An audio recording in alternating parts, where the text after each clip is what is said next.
नमस्कार, सगरमाथा प्राइम समाचारमा स्वागत छ। म अपेक्षा ढुङ्गाना। नमस्कार, म पुष्पा श्रीकार्की। सगरमाथा प्राइम समाचार सुरु गरौं अहिलेसम्मका मुख्य समाचारबाट। भोलि मध्यरातदेखि मौन अवधि सुरु। चुनावी प्रचार सभा सम्मेलन भेला नाराबाजी गर्न निषेध। आम सञ्चार माध्यममाथि पनि बन्देज। निर्वाचन केन्द्रित सम्पूर्ण सुरक्षा व्यवस्थाको तयारी पूरा भएको गृह मन्त्रालयको भनाई। निर्धक्क भएर मतदान गर्न आग्रह।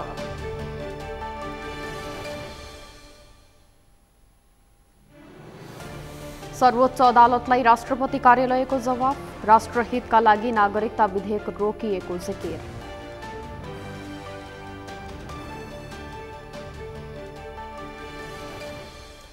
पोल्यान्ड क्षेपयास्त्र प्रहारमा रुसको हात नरहेको पूर्व राष्ट्रपति मेदेवेवको भनाई।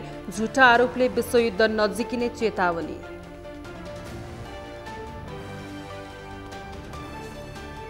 र युएई विरुद्धको दोस्रो एकदिवसीय अन्तर्राष्ट्रिय क्रिकेटमा नेपाल 3 विकेटले विजयी। 3 खेलको श्रृङ्खला 1-1 को स्थितिमा तेस्रो खेल शुक्रबार हुने।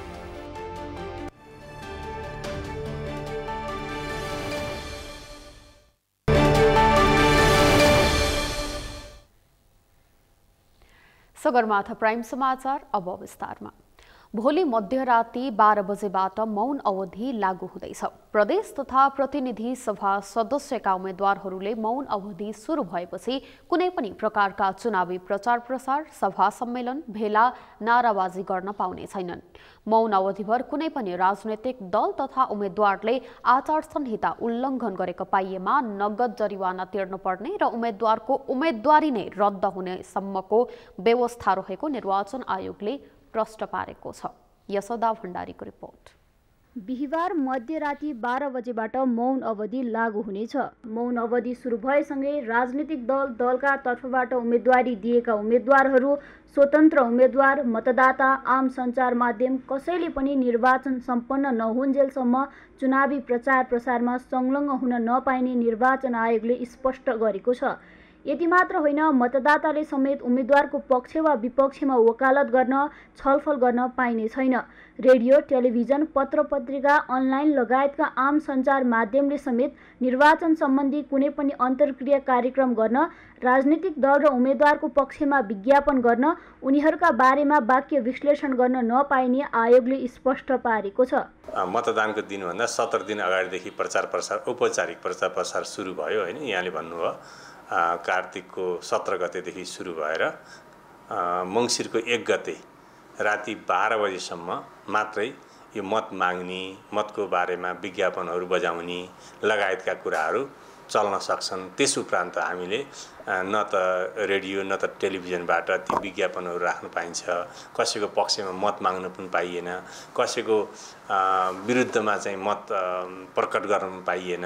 त्यति मात्र होइन, रेडियो, टेलिभिजन, पत्र पत्रिका कहीँबाट पनि छलफल, मत सम्बन्धी छलफल, अन्तर्क्रिया, प्रश्नोत्तर, ब्रेनस्ट्रम, मस्तिष्क मन्थन, कुनै पनि कार्यक्रमहरू चाहिँ हुनु हुँदैन। यो एकदमै स्थिर अवस्था हो, अथवा जे जति प्रचार प्रसार 1 गतेसम्म भयो। सामाजिक सञ्जालमा समेत कसैको पक्षमा मत माग्ने, कुनै पनि उम्मेद्वारका बारेमा प्रचार वा दुष्प्रचार गर्न पाइने छैन।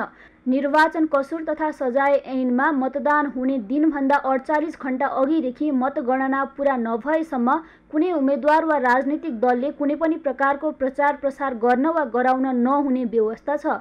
मौन अवधि सुरु भए पश्चात यदि राजनीतिक दल वा उम्मेद्वारले निर्वाचन आचार संहिता लागू नगरेमा जरिवाना तिर्नुपर्ने र उम्मेद्वारको उम्मेदवारी नै रद्द हुने आचार संहितामा उल्लेख छ। मौन अवधिमा प्रचार प्रसार वा कुनै प्रकारको सभा सम्मेलन भएमा स्थानीय प्रशासनले रोक्ने, भएका प्रचार सामग्री जफत गर्ने र पक्राउ समेत गर्ने आयोगले बताएको छ। अब यसमा चाहिँ सजायको कुरा गर्दाखेरिमा अरू बेलाको आचार संहिता पालना नगर्दाका कुराहरू नै आकर्षितहरू हुन्।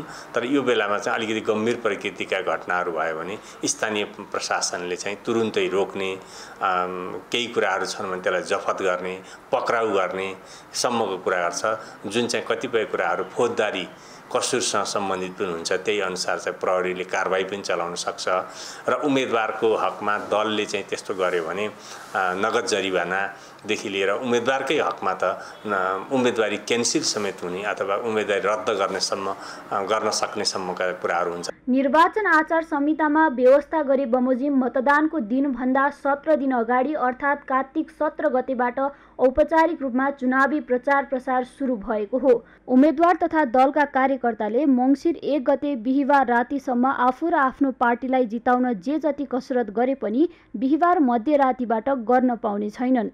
सगरमाथा टेलिभिजनका लागि क्यामेरामा केशव तिमिल सिन्हाका साथमा यशोदा भण्डारी, काठमाडौँ।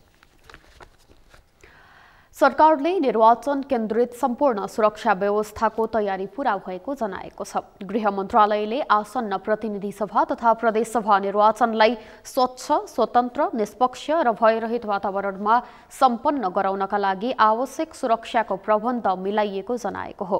आज गृह सचिव विनोद प्रकाश सिंहले भयरहित वातावरणमा निर्वाचन गराउन सरकार सक्षम रहेको र भरपर्दो सुरक्षा व्यवस्थाको सुनिश्चितता गरिएको भन्दै निर्धक्क भएर मताधिकार प्रयोग गर्न आग्रह गर्नुभयो।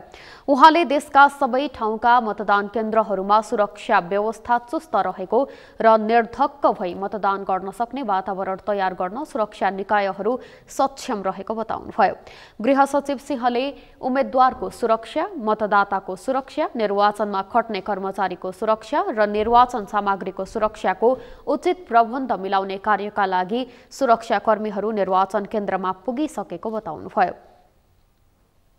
उति गर्न सकिने स्थिति अहिले रहेको छ र निर्धक्क भएर मतदान गर्नलाई र आफ्नो मताधिकार प्रयोग गर्न सक्ने वातावरण अहिले भएको देखिन्छ। हामीसँग जम्मा 10,892 वटा मतदान स्थलहरू रहेका छन् र ती मतदान स्थलहरूमा 22,227 वटा मतदान केन्द्रहरू रहेका छन्। हामीले हरेक मतदान स्थलहरूलाई सामान्य, संवेदनशील र अति संवेदनशील गरेर सुरक्षा प्रयोजनलाई वर्गीकरण गरेका छौँ र तदनुरूप नै सुरक्षाकर्मीहरू सम्पूर्ण मतदान स्थलहरूमा र मतदान केन्द्रहरूको सुरक्षार्थ खटिसकेका छन्। देशभर कुल 10,892 वटा मतदान स्थलहरू र 22,227 वटा मतदान केन्द्रहरू रहेका छन्।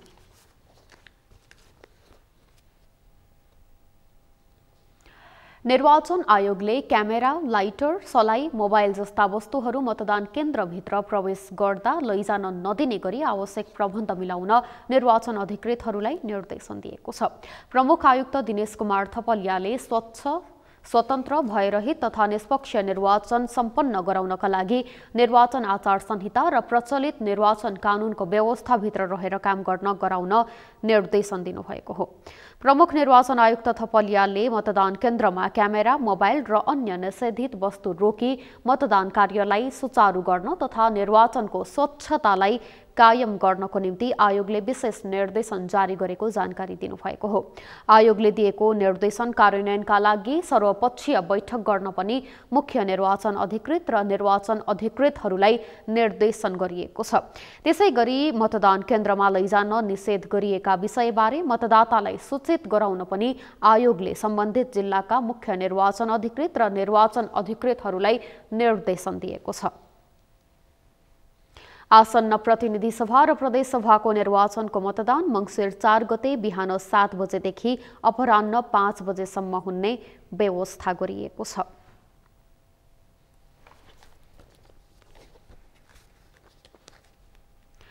निर्वाचन आयोगले कसैको डर, त्रास, धाक, धम्की वा कुनै पनि किसिमको प्रलोभनमा नपरी मतदान गर्न सबै मतदाताहरूलाई आह्वान गरेको छ।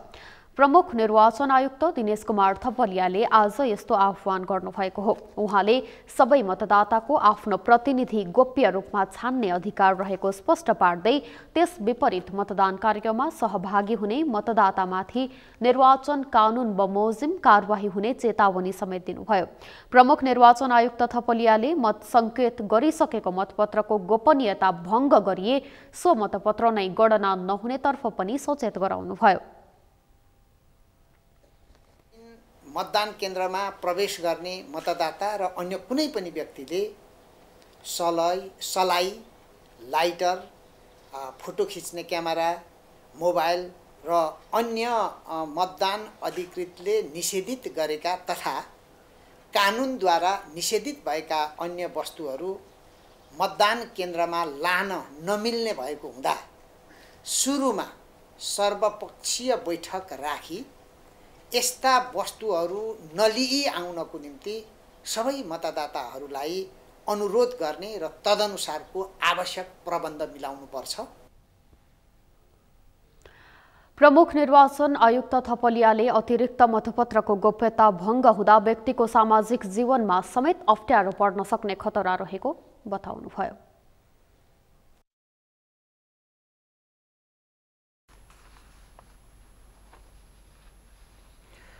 संसदीय निर्वाचनको मिति मुखैमा आइपुग्दा दलका शीर्ष नेताहरूले चुनावी प्रचार प्रसारलाई तीव्र पारेका छन्।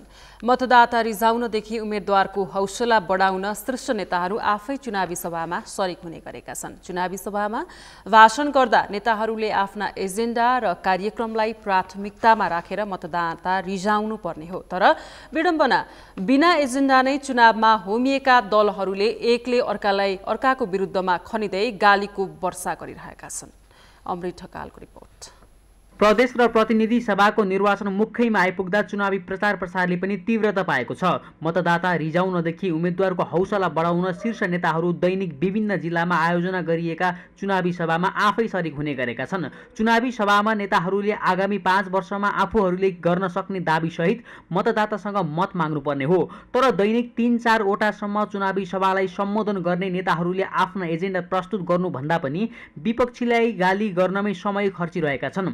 एक्लै निर्वाचन लडे हारिने डरले गठबन्धन बनाएर निर्वाचन लडेको भन्दै आलोचित बनेका नेताहरूले देशको दीर्घकालीन हित र योजना अघि सारेर मत माग्नुपर्ने हो। तर दलका शीर्ष भनिएका नेताहरूले गर्ने भाषणमा यस्तो कुनै कुरा भेटिँदैन। गर्छन् त केवल विपक्षीको आलोचना मात्र।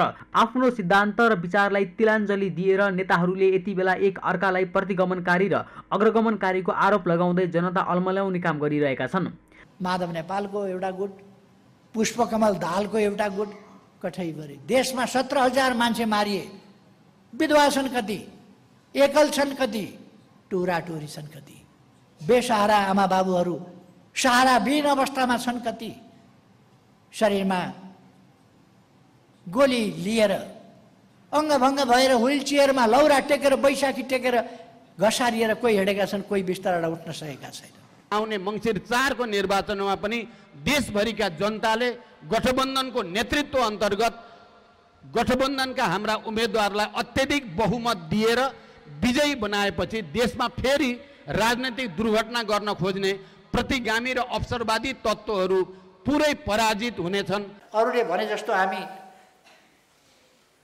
फ्री भिसा, फ्री टिकट यस्तो भनेर हिँडेका छैन, मान्छे अल्मल्याएर हिँडेका छैन।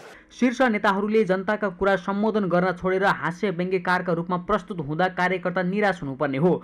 चुनावी सभाबाटै आफू रङ्गमञ्चमा छु कि चुनावी सभामा भन्ने कुरालाई बिर्सने नेतालाई सबक सिकाउनु पर्ने हो। तर आफ्नो काम धन्दा नै छोडेर नेताको भाषण सुन्न आएका कार्यकर्ता पनि नेताको भाषणमा मक्ख पर्छन् र त्यसैमा हौसी र ताली पड्काउँछन्। शीर्ष नेताहरूकै सिको गर्दै दोस्रो र तेस्रो तहका नेताहरूले पनि जनतालाई घोषणा पत्र बुझाउन छोडेर विपक्षीलाई उचितो काट्दैमा व्यस्त छन्। कार्यक्रममा नेताहरूले कार्यकर्तालाई प्रशिक्षण दिने भन्दा पनि उत्तेजित बनाउने गरेका छन्। देशको प्रधानमन्त्री भइसकेकादेखि आफूलाई भावी प्रधानमन्त्रीका रूपमा घोषणा गरेका नेताहरूले समेत तल्लो स्तरमा झरेर एक अर्कालाई गाली गर्नु दुःखद कुरा भएको धेरैको बुझाइ छ। नेताहरूको नैतिकता नै सकिएकाले उनीहरू तल्लो स्तरमा झरेर गाली गर्ने गरेको जानकारहरूको बुझाइ छ। गाउँघरमा पँधेर्नी घटेर्नीहरू झगडा गर्ने जस्तो भन्छ, ठ्याक्कै त्यही। यसले के देखाउँछ भने एउटा उनीहरूको बौद्धिक, नैतिक र संस्कारको दिवालियापन, यिनीहरू रित्तो खोक्रो रहेको। हामी एउटा भ्रममा परेका रहेछौँ, एउटा मृग तृष्णामा परेका रहेछौँ। त्यही मृग तृष्णा र त्यही भ्रममा परेर 17औं, 18औं, 19औं, 20औं हजार मानिसहरूले आफ्नो प्राण समेत अर्पण गरे। राजनीतिक रूपमा एकले अर्कालाई आलोचना गर्नु सामान्य हो, तर हरेक दिन, हरेक क्षण, हरेक पल व्यक्तिगत कुण्ठा पोख्दै एकले अर्कालाई गाली तथा तथ्यहीन आरोप लगाउनु त्यो राजनीतिक धर्म होइन। दलका शीर्ष नेता तथा भोलि देशको बागडोर सम्हाल्ने नेताहरूले आफ्नो बोलीमा लगाम लगाउन आवश्यक छ। अब पनि दलका नेताहरूले तथ्यहीन आरोप लगाउँदैमा र चुनावी सभामा हाँसो मजाक गर्दैमा मतदाताले मत दिन्छन् भन्ने छैन। सगरमाथा टेलिभिजनका लागि अमृत रगाल, काठमाडौँ।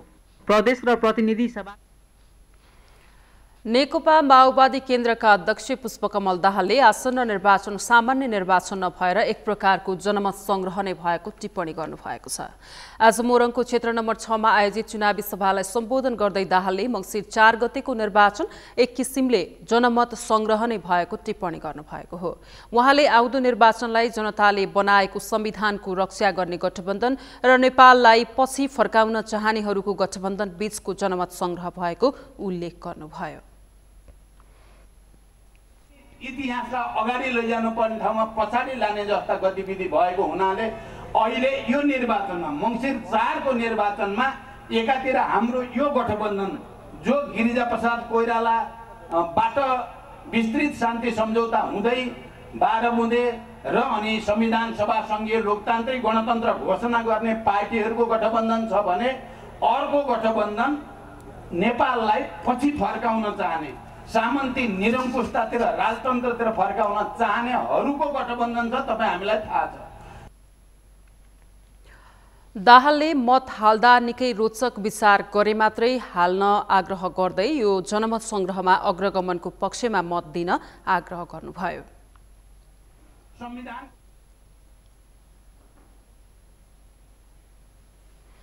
उहाँले मोरङको क्षेत्र नम्बर 6 मा प्रतिनिधि सभाका नेपाली कांग्रेस शेखर कोइरालाका लागि भोट माग्नु भएको छ। 12 बुँदे शान्ति सम्झौतामा शेखर कोइरालाको पनि महत्त्वपूर्ण योगदान रहेको दाहालको भनाइ छ। प्रतिनिधि सभा तथा प्रदेश सभा निर्वाचन संगारमै आइसक्दा पनि धादिङका किसानहरूका लागि कुनै उत्साह देखिँदैन।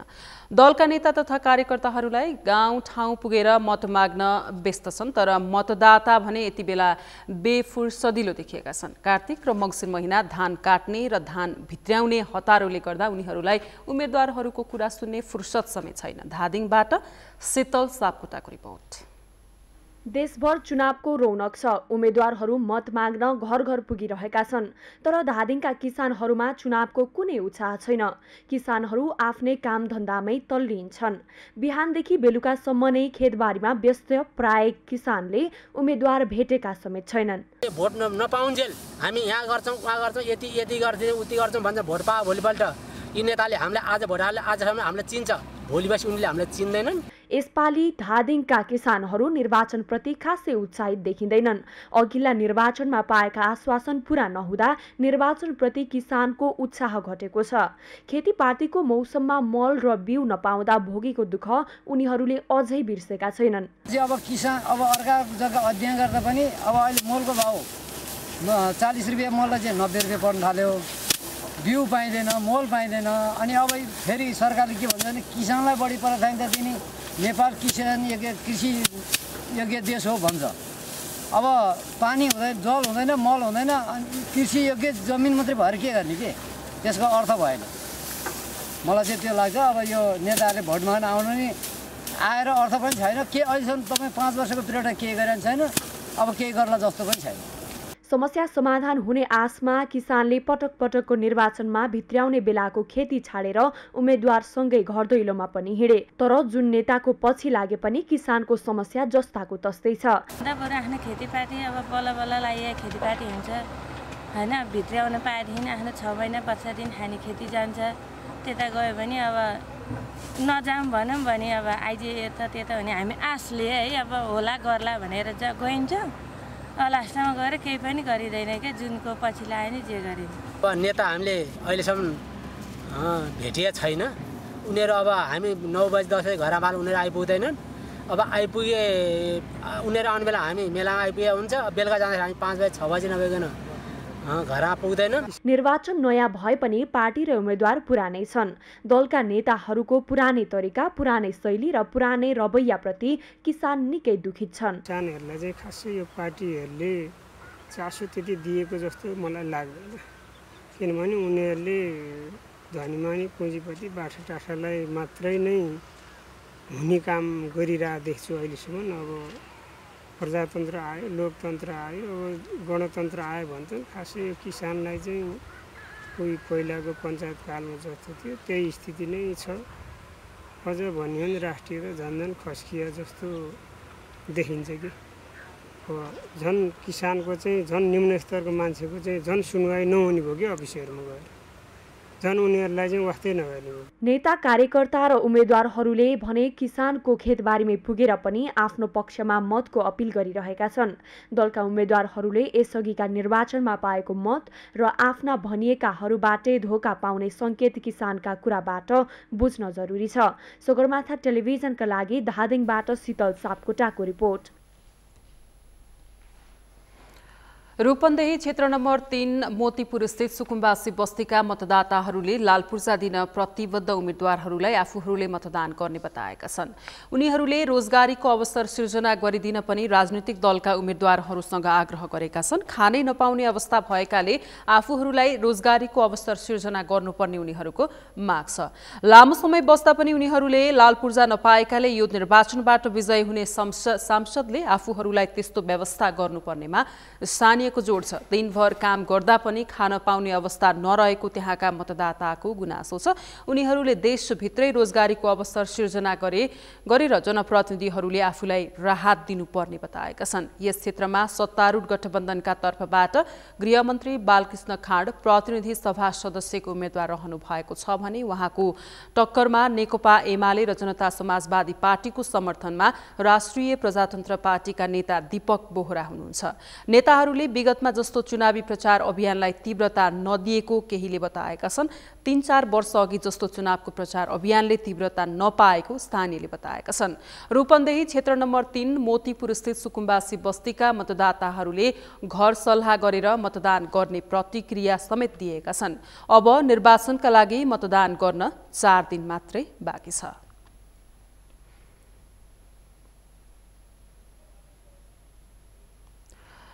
सगरमाथा प्राइम समाचारमा अब पालो विश्रामको। विश्रामपछि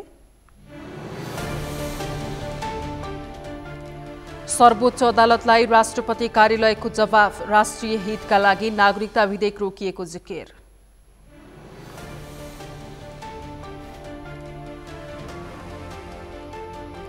सामाजिक सञ्जालमा विभिन्न औषधिहरूको मनपरी विज्ञापन, अनुमति नलिई गरिएका भ्रामक दाबी सहितको विज्ञापन नियन्त्रणमा राज्य उदासीन।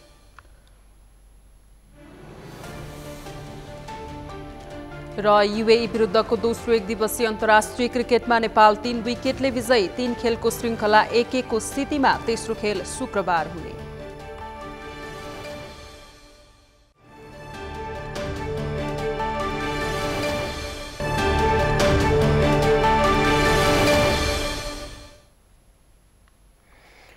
विश्रामपछि सगरमाथा प्राइम समाचारमा स्वागत छ। अब बाँकी समाचार। निर्वाचनको मिति नजिकै जाँदा धनुषाको राजनीतिक माहौल रोचक बनेको छ। उम्मेद्वारहरू मतदाताको घर दैलोमा पुग्न भ्याइ नभ्याइ छ भने राजनीतिक दल तथा स्वतन्त्र उम्मेद्वारहरूको गतिविधि मात्रै बढेको छैन, उनीहरूले आफूले जित्ने दाबी समेत गर्ने गरेका छन्। धनुषाबाट प्रमोद कुमार यादवको रिपोर्ट। 4 संघीय र 8 प्रदेश निर्वाचन क्षेत्र रहेको धनुषामा चुनावी सरगर्मी बढेको छ। उम्मेद्वारहरू मत माग्न व्यस्त भएका छन्। उम्मेद्वारहरूले आफूले जित्ने दाबी गरिरहँदा मतदाता पनि पर्ख र हेरको अवस्थामा रहेका छन्। धनुषा क्षेत्र नम्बर 4 कमा मूलधारका सबैजसो दलहरूले उम्मेदवारी दिएका छन्। सबैजसो उम्मेद्वारहरूले आफूले नै जित्ने दाबी गरे पनि मुख्यतया कांग्रेस नेतृत्वको गठबन्धन र एमाले बीच नै यो क्षेत्रमा मुख्य प्रतिस्पर्धा हुने धेरैको आकलन छ। यो क्षेत्रमा यसभन्दा पहिले जनता समाजवादी पार्टीबाट राजनीति गर्दै आएका शेष नारायण यादव नेपाली कांग्रेसबाट उम्मेद्वार बनेका छन्। यस्तै नेकपा एमालेबाट सन्तोष यादव चुनावी मैदानमा छन्। यसअघि नेपाली कांग्रेसको धनुषा उपसभापति रहेका यादव यसपटक एमालेबाट उम्मेद्वार बनेका हुन्। उनको पनि आफूले चुनाव जित्ने दाबी छ। यस्तै यो क्षेत्रबाट जनता समाजवादी पार्टीबाट ज्ञानेन्द्र कुमार यादव उम्मेद्वार बनेका छन्।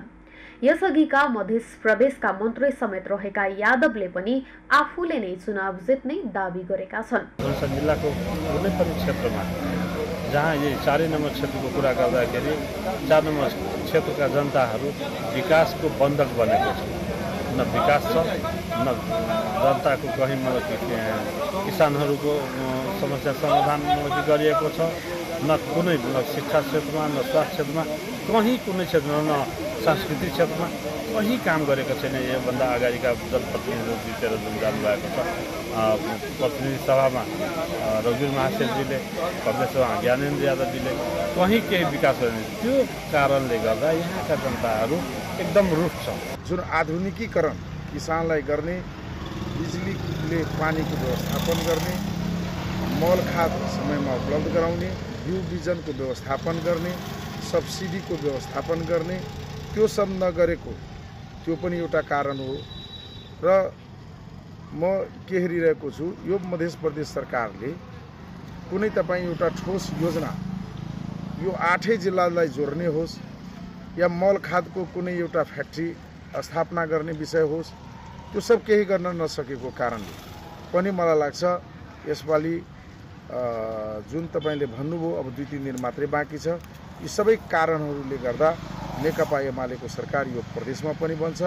यो प्रदेशको नामाकरण र राजधानीको लागि आफ्नो चाहिँ कुर्बानी दिएर, आफू चाहिँ त्याग गरेर यो प्रदेशको नामाकरण मधेस र जनकपुरलाई राजधानी बनाउन चाहिँ सफल हुनुभयो। त्यसकारण हामी त्याग गर्ने नेतालाई भोट छु, त्याग गर्ने उम्मेदवारलाई भोट दिन्छु, न कि हामी चाहिँ अवसरवादीलाई भोट दिन्छु। त्यसकारण तपाईको जित सुनिश्चित छ भने यो आम मतदाताहरूको प्रतिक्रिया मैले पाएछु। त्यसकारण जसपा नेपालको जित सुनिश्चित छ भन्ने कुरामा म ढुक्क छु। निर्वाचनको मिति नजिकै जाँदा उम्मेद्वारहरूको व्यस्तता मात्र बढेको छैन, आम मतदातामा समेत उत्साह देखिएको छ। उम्मेद्वारहरूले आफूले नै उम्मेदवारी दिएको निर्वाचन क्षेत्रमा आफूले नै जित्ने दाबी गरिरहे पनि मतदाताले कसलाई मत दिन्छन् त्यसका लागि भने मतदान पछिको समय कुर्नुपर्नेछ। सगरमाथा टेलिभिजनका लागि धनुषाबाट प्रमोद कुमार शाहको रिपोर्ट। राष्ट्रपति कार्यालयले नागरिकता विधेयक राष्ट्रहित विपरीत रहेकाले आफूले विशेषाधिकार प्रयोग गरेर यथास्थितिमा राखेको दाबी गरेको छ। राष्ट्रपति विद्यादेवी भण्डारीले नागरिकता विधेयक प्रमाणीकरण नगरेपछि परेको रिटमा सर्वोच्च अदालतले मागेको लिखित जवाफ पेश गर्दै राष्ट्रपतिको कार्यालयले भारतको उदाहरण दिँदै संवैधानिक राष्ट्रपतिले मुलुकको हितका लागि विशेषाधिकार प्रयोग गर्नु असंवैधानिक नहुने जिकिर गरेको छ। राष्ट्रपति कार्यालयले महान्यायाधीश वक्ताको कार्यालय मार्फत पेश गरेको लिखित जवाफमा नागरिकता विधेयक राष्ट्रहित विपरीत रहेकाले त्यसलाई स्थगनमा राखेको जवाफ दिएको छ।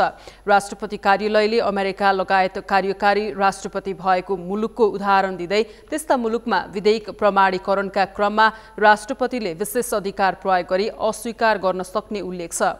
साथै भारत लगायतका संवैधानिक राष्ट्रपति भएका मुलुकमा समेत विशेष अधिकारकै शैलीमा विधेयकलाई यथास्थितिमा राख्ने अभ्यास रहेको राष्ट्रपति कार्यालयले उदाहरण पेश गरेको छ।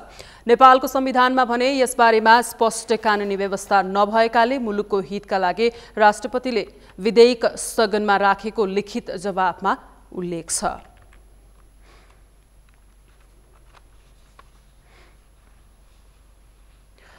सामाजिक सञ्जाल फेसबुक, टिकटक, युट्युब लगायतको प्रयोग बढ्न थालेसँगै व्यवसायीहरूले यसलाई विज्ञापनको भरपर्दो र विश्वसनीय माध्यम मान्न थालेका छन्। व्यवसायीहरूले सामाजिक सञ्जाल मार्फत सस्तो र सुलभ मूल्यमा उपलब्ध गराउने भन्दै मापदण्ड विपरीतका औषधिको आकर्षक विज्ञापन व्यापक रूपले गरिरहेका छन्। नियामक निकायको अनुमति नलिकन मापदण्ड विपरीत बिक्री गरिएका औषधिहरूको प्रयोगबाट हुन सक्ने असरबारे भने आम उपभोक्ता अनभिज्ञ छन्। अभिषेक सुनारको रिपोर्ट। आजभोलि सामाजिक सञ्जाल नित्य कर्म र जीवनको महत्त्वपूर्ण पाटो भएको छ। सामाजिक सञ्जाल मार्फत विश्व नै अधिकांशको पहुँचमा पुगिसकेको छ। यस्तो अवस्थाको फाइदा उठाएर पछिल्लो समय विभिन्न कम्पनीहरूले सामाजिक सञ्जाल मार्फत आफ्नो उत्पादनको विज्ञापन गर्ने होडबाजी नै चलाएका छन्। त्यसमा पनि विभिन्न औषधिका आकर्षक विज्ञापन सामाजिक सञ्जालमा छ्यापछ्याप्ती पाइन्छ। तपाईहरु सबैको समस्याको समाधान गर्नेछ बडी बिल्डर। यस बडी बिल्डरको प्रयोगले ग्यास्ट्रिक हटाउने, खाना रुचाउने र पचाउनुको साथै डाइजेस्टिभ सिस्टमलाई इम्प्रुभ गरी मसल वृद्धि गर्दछ। औषधि उत्पादन, बिक्री, वितरण तथा प्रचार प्रसार गर्दा मापदण्ड पुर्याएर औषधि व्यवस्थापन विभागको अनुमति लिनुपर्ने कानुनी व्यवस्था छ। तर यसरी सामाजिक सञ्जालमा देखिएको विज्ञापन मध्ये कुनै पनि कम्पनीले प्रचार प्रसारका लागि अनुमति नलिएको औषधि व्यवस्थापन विभागको भनाइ छ। उहाँहरूले चाहिँ विज्ञापनको सामग्री सहित हामीलाई पेश गर्नुपर्छ। अडियो भिजुअल छ भने कस्तो किसिमको अडियो भिजुअल त्यसको चाहिँ स्क्रिप्ट सहित हामीलाई चाहिँ पेश गर्नुपर्ने हुन्छ। यदि चाहिँ उहाँहरूले चाहिँ पर्चा पम्पलेटहरूमा गर्ने हो त्यो पर्चा पम्पलेटमा के कन्टेन्ट हुन्छ, के चाहिँ उहाँले विज्ञापन गर्ने त्यो सहित गरेर हामीहरूसँग त्यो कन्टेन्ट चाहिँ एप्रुभ गरेपछि मात्रै विज्ञापन गर्न मिल्छ। र केही समय अगाडि चाहिँ अब हामीले जति बेला विज्ञापन दिएका थियौँ अहिले चाहिँ बन्द भयो। विशेष गरी आयुर्वेदिकमा हर्बलका चाहिँ विशेष गरी च्यवनप्राश लगायतका त्यस्ताको चाहिँ धेरै विज्ञापनहरू चाहिँ हामीले दिएका थियौँ पहिला अनुमति। तर हामीले कुनै पनि पूर्जामा दिनुपर्ने औषधिलाई चाहिँ अनुमति दिएका छैनौँ। क्षति भएको भन्यो भने औषधि ऐन र त्यस अन्तर्गत बनेको नियमावलीले क्षतिपूर्तिको व्यवस्था गरेका छ। क्षतिपूर्ति समिति पनि छ र यदि चाहिँ कसैले चाहिँ त्यस्तै गम्भीर अपराधहरू गर्यो भने औषधि ऐन अन्तर्गत पनि कारबाही हुन्छ। र कुनै यदि चाहिँ कुनै औषधिले गर्दा कुनै व्यक्तिको चाहिँ मृत्यु भएको प्रमाणित भयो भने जन्मकैदसम्मको व्यवस्था पनि औषधि ऐनमा छ र क्षतिपूर्ति पनि भराउने चाहिँ व्यवस्था छ। त्यसकारण त्यो चाहिँ कसैलाई त्यस्तो असर पर्दाखेरि उहाँहरूले चाहिँ त्यसको प्रमाणसहित चाहिँ उहाँहरूले चाहिँ बुझाउनु भयो भने त्यसमा थप इन्भेस्टिगेसन र कारबाही चाहिँ हुन्छ। यस विषयमा हामीले बुझ्न खोज्दा कुनै पनि कम्पनी यस विषयमा बोल्न चाहेनन्। यस्ता औषधिको विषयमा उपभोक्ता पनि सजग देखिँदैनन्। यस्ता विज्ञापन दैनिक आइरहँदा औषधि विभाग पनि मुखदर्शक बनेको छ। सामाजिक सञ्जालमा आउने यस्ता विज्ञापनमा उपभोक्ता आफै पनि सजग हुन आवश्यक देखिएको छ। सगरमाथा टेलिभिजनका लागि क्यामेरामा प्रताप लामाका साथ अभिषेक सुनार, काठमाडौँ। बजारमा दैनिक उपभोग्य सामानको मूल्य झण्डै 15% बढेको छ। खाने तेल, चामल, दानाजन्य लगायत अन्य वस्तुको समेत मूल्य वृद्धि हुँदा उपभोक्ताहरू मारमा परेका छन्। ठूला तथा साना व्यापारीहरूले विभिन्न बहानामा मूल्य वृद्धि गरिरहेको उपभोक्ताको गुनासो छ। तर नियामक निकायले प्रभावकारी अनुगमन नगर्दा व्यापारीले तोकेकै मूल्यमा सामान किन्न उपभोक्ता बाध्य छन्। मेनुका लम्सालको रिपोर्ट। बजारमा दैनिक उपभोग्य वस्तुको मूल्य अस्वाभाविक रूपले वृद्धि भएको छ। खाने तेल, चामल, दानाजन्य लगायत अन्य वस्तुको मूल्य वृद्धि हुँदा उपभोक्ताहरू मारमा परेका छन्। केही समय अघि भारतले निर्यातमा प्रतिबन्ध लगाएपछि चामल प्रति बोरा 400 ले वृद्धि भएको थियो। भारतले धान निर्यातमा लगाएको 20% कर हटाएपछि चामलको मूल्य घटेर आए पनि नेपाली चामल मिलवालाले भने पुरानै मौजात भन्दै महँगोमा बेचिरहेका छन्। यस्तै दशैं ताका 235 मा बिक्री भएको सनफ्लावर तेल अहिले बढेर 290 रुपैयाँमा बिक्री भइरहेको छ। दशैं तिहारपछि बजारमा दैनिक उपभोग्य वस्तुको मूल्य झण्डै 25% ले मूल्य वृद्धि भएको नेपाल खुद्रा संघले जनाएको छ। उत्पादक र आयातकर्ताबाटै मूल्य वृद्धि भएर आएको संघको भनाइ छ।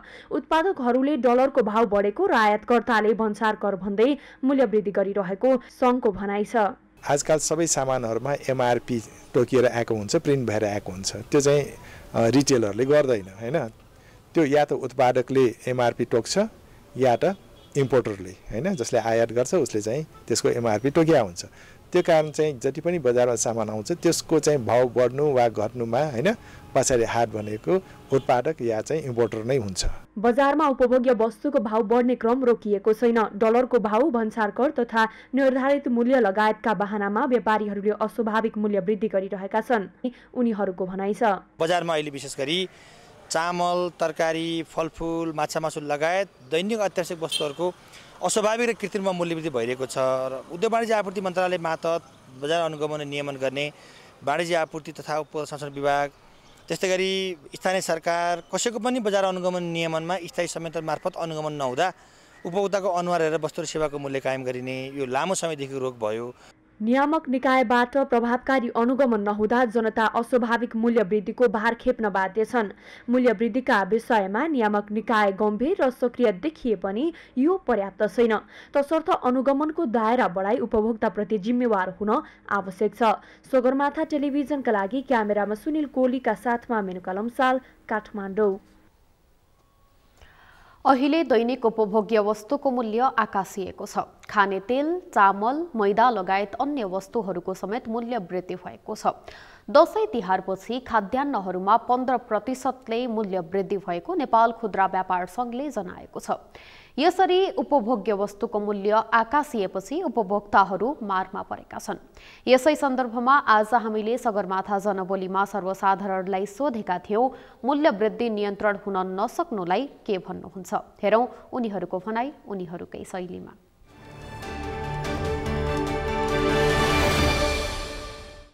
यो चाहिँ मात्र के कमजोरी देखिन्छ भने राष्ट्र देशको अथवा सरकारको जनताप्रतिको उत्तरदायित्वको जुन भावना छ नि त्यसमा कमी कमजोरी रहेको देखियो।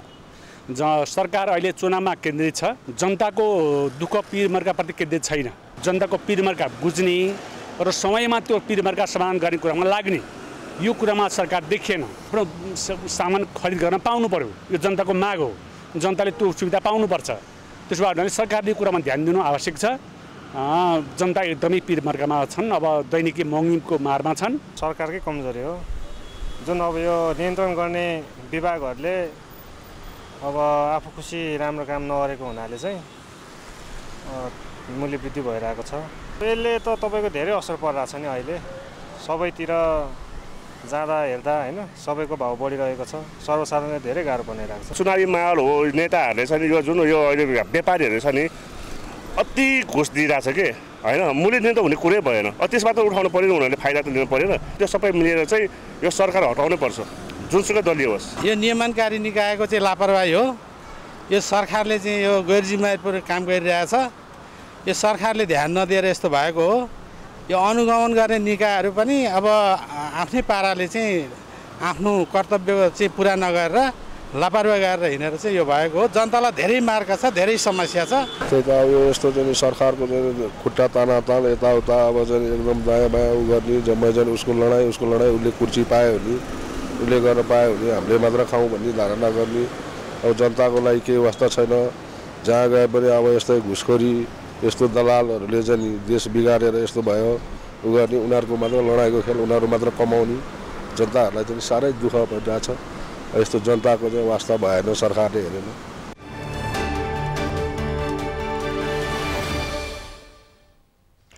बजारमा म्याद सकिएका सामानलाई रिलेबलिङ गरी उपभोक्ता ठगेको पाइएपछि एसियन पेन्ट्स विरुद्धको अनुसन्धान अन्तिम चरणमा पुगेको छ। नयाँ मिति र मूल्य सहितको स्टिकर टाँसेर उपभोक्ता ठग्ने एसियन पेन्ट्समाथिको अनुसन्धान अन्तिम चरणमा पुगेको हुँदा छिट्टै कारवाही अघि बढाउने वाणिज्य विभागले बताएको छ। वाणिज्य आपूर्ति तथा उपभोक्ता संरक्षण विभागले एसियन पेन्ट्सको गोदामबाट 1 करोड बढीको रङको डिब्बा नियन्त्रणमा लिएपछि सर्वत्र चासोको विषय बनेको छ। अभिषेक सुनारको रिपोर्ट। वाणिज्य आपूर्ति तथा उपभोक्ता संरक्षण विभागले एसियन पेन्ट्स नेपालको गोदामबाट 1 करोड 20 लाख रुपैयाँ बराबरको रङ नियन्त्रणमा लिएको 10 दिन बढी भएको छ। नयाँ मिति र मूल्य सहितको स्टिकर टाँसेर रिलेबलिङ गरी बजार लैजान तयारी अवस्थामा राखिएको करिब 8000 थान अवैध रङको डिब्बा एसियन पेन्ट्सको 2वटा गोदामबाट विभागले नियन्त्रणमा लिएको हो। कानुनी प्रक्रिया अघि बढाउनका लागि आवश्यक पर्ने द्विपक्षीय छलफल सकिएको विभागले बताएको छ। अबको केही दिनमा कानुनी कारबाहीको प्रक्रिया अघि बढ्ने विभागको भनाइ छ। म्याद नागेका एसियन पेन्ट्स उपभोग गरेका उपभोक्ताको तथ्याङ्क निकाल्नतर्फ भने विभागले चासो दिएको देखिँदैन। तर म्याद नागेको पेन्ट्स यदि कसैले उपभोग गरेको भए उपभोक्ता संरक्षण ऐन 2075 को दफा 36 को उपदफा 1 बमोजिम उजुरी दिन सक्ने व्यवस्था छ। सोही ऐनको दफा 3 को उपदफा 2 को खण्ड 6 बमोजिम उपभोक्ताले क्षतिपूर्ति पाउन सक्नेछन्। म्याद गुज्रिएको हैन यस्तो कमर्सियल गुणस्तरहीन वस्तु चाहिँ उपलब्ध गराएको फलानु कम्पनीले भन्ने कुरो चाहिँ स्थापित भयो, प्रमाणहरूले चाहिँ स्थापित भयो भने त कारबाही हुने कुरामा दुई मत हुन सक्दैन। कारबाहीमा के हुन सक्छ? के कारबाहीमा चाहिँ यस्तो छ, हाम्रो उपभोक्ता संरक्षण ऐनले चाहिँ विभिन्न कारबाहीका प्रक्रियाहरू र चाहिँ जरिवानाहरू तोकिदिएको छ। सोही ऐनले ठहर गरेको कसुर बमोजिमको जरिवाना वा अन्य कारबाही हुन्छ। नेपालको संविधानको धारा 44 को उपधारा 1 बमोजिम प्रत्येक उपभोक्तालाई गुणस्तरीय वस्तु तथा सेवा प्राप्त गर्ने हक छ। त्यस्तै उपधारा 2 बमोजिम गुणस्तरीय वस्तु वा सेवाबाट क्षति पुगेको व्यक्तिलाई कानुन बमोजिम क्षतिपूर्ति पाउने उल्लेख छ। तर नेपालमा उपभोक्ता अधिकारको कानुन कार्यान्वयन फितलो हुने गरेको कानुन व्यवसायीको भनाइ छ। गुणस्तरहीन सेवा वा वस्तुहरू प्रवाह गर्नेहरूलाई कानुनी कारबाहीको व्यवस्था छ। त्यसमा क्षतिपूर्ति दिनुपर्ने हुनसक्छ। अब त्यो यदि स्वास्थ्यको लागि हानिकारक छ भने त्यसमा विभिन्न क्याटेगोरीको त्यसमा क्राइमको व्यवस्था गरिएको छ। त्यो कसुरको मात्रा अनुसार दण्डको व्यवस्था छ, सजायको व्यवस्था छ, क्षतिपूर्ति तिर्नुपर्ने कुरा छ। अब तर एउटा के देखियो भने नेपालमा उपभोक्ता कानुनको अत्यन्त फितलो कार्यान्वयन भइरहेको अवस्था छ। इफेक्टिभ इम्प्लिमेन्टेसन नभइरहेको कारणले गर्दाखेरि आज बजारमा दण्डहीनता छ। आज हामीले के हेरिरहेका छौँ भने अहिले तपाईँले एसियन पोइन्टको नाम लिनुभयो, त्यस्ता धेरै चिज वस्तु या सेवा प्रदायकहरूले गुणस्तरहीन चिजहरू या कतिले चाहिँ अब कमसल खालको स्वास्थ्यलाई हानि पुर्याउने खालको त्यसको म्याद गुजिसकेको फेरि नयाँ लेबल टाँसिदिएर वाणिज्य विभागको कारबाहीपछि बिक्री वितरणका लागि राखिएका म्याद गुज्रेका एसियन पेन्ट्स व्यापारीले लुकाउन थालेका छन्। कतिले म्याद सकिएका पेन्ट्स उपभोग गरे भन्ने तथ्याङ्क निकाल्न विभागले थप अनुसन्धान गर्न आवश्यक छ। यद्यपि व्यक्ति आफैले उपभोग गरेका गुणस्तरहीन वस्तुका विरुद्ध सम्बन्धित निकायमा उजुरी दिएर कानुनी दायरामा लिन सके मात्र उपभोक्ता ठग्ने कम्पनी सचेत हुनेछ। सगरमाथा टेलिभिजनका लागि क्यामेरामा प्रताप लामा र लिमबहादुर खत्रीका साथ अभिषेक सुनार, काठमाडौँ। सगरमाथा प्राइम समाचारमा पालो भएको छ विश्रामपछि।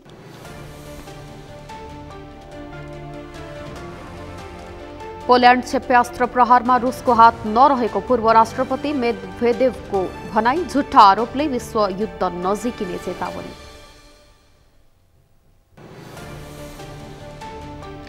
र युएई विरुद्धको दोस्रो एकदिवसीय अन्तर्राष्ट्रिय क्रिकेटमा नेपाल 3 विकेटले विजयी। 3 खेलको श्रृङ्खला 1-1 को स्थितिमा तेस्रो खेल शुक्रबार हुने।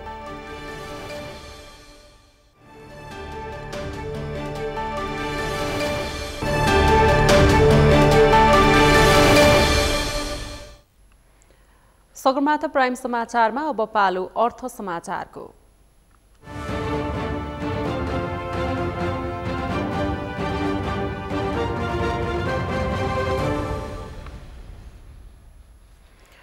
नेपाल राष्ट्र बैंकका गभर्नर महाप्रसाद अधिकारीले राष्ट्र बैंकको कठोर नीतिका कारण नै अर्थतन्त्रमा सुधार आइरहेको दावी गर्नुभएको छ। उहाँले अर्थतन्त्र खस्किरहेको बेलामा सरकार र राष्ट्र बैंकले लिएका कठोर निर्णयबाट नै अर्थतन्त्र सुधारोन्मुख रहेको दावी गर्नुभएको हो। उहाँले अप्रिय लाग्ने तर अर्थतन्त्र सुधारका लागि अत्यावश्यक नीतिगत निर्णय नगरेको भए अर्थतन्त्रमा सुधारको संकेत नदेखिने समेत उल्लेख गर्नुभएको छ। उहाँले लामो समयदेखि बाह्य क्षेत्रमा धेरै पीडादायी स्थितिमा रहेको भए पनि चालु आर्थिक वर्षको नीति 3 महिनाको तथ्यले वर्तमान आर्थिक स्थिति सन्तोषजनक देखिएको बताउनुभयो।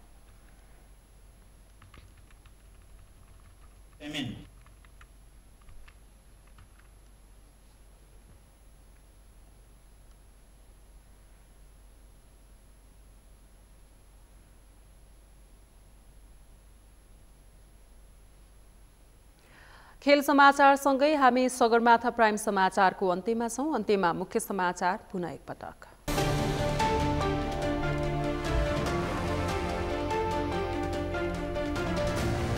भोलि मध्यरातदेखि मौन अवधि सुरु। चुनावी प्रचार, सभा, सम्मेलन, भेला, नाराबाजी गर्न निषेध। आम सञ्चार माध्यममाथि पनि बन्देज।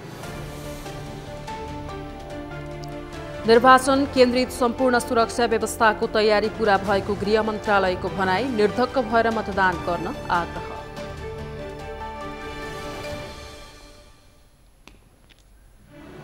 सर्वोच्च अदालतै राष्ट्रपति कार्यालयको जवाफ। राष्ट्रहितका लागि नागरिकता विधेयक रोकिएको जिकिर।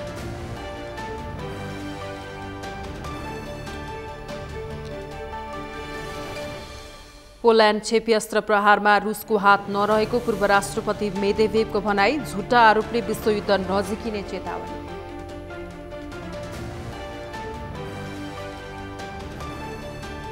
र युएई विरुद्धको दोस्रो एकदिवसीय अन्तर्राष्ट्रिय क्रिकेटमा नेपाल 3 विकेटले विजयी। 3 खेलको श्रृङ्खला 1-1 को स्थितिमा तेस्रो खेल शुक्रबार हुने।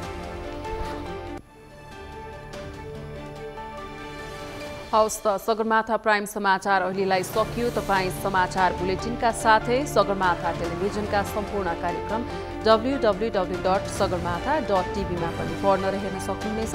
साथै युट्युबमा youtube.com/sagarmatha.tv नेपालमा हेर्न सक्नुहुनेछ। तपाईँ हामीलाई फेसबुकमा पनि facebook.com/stv नेपालमा फलो गर्न सक्नुहुनेछ।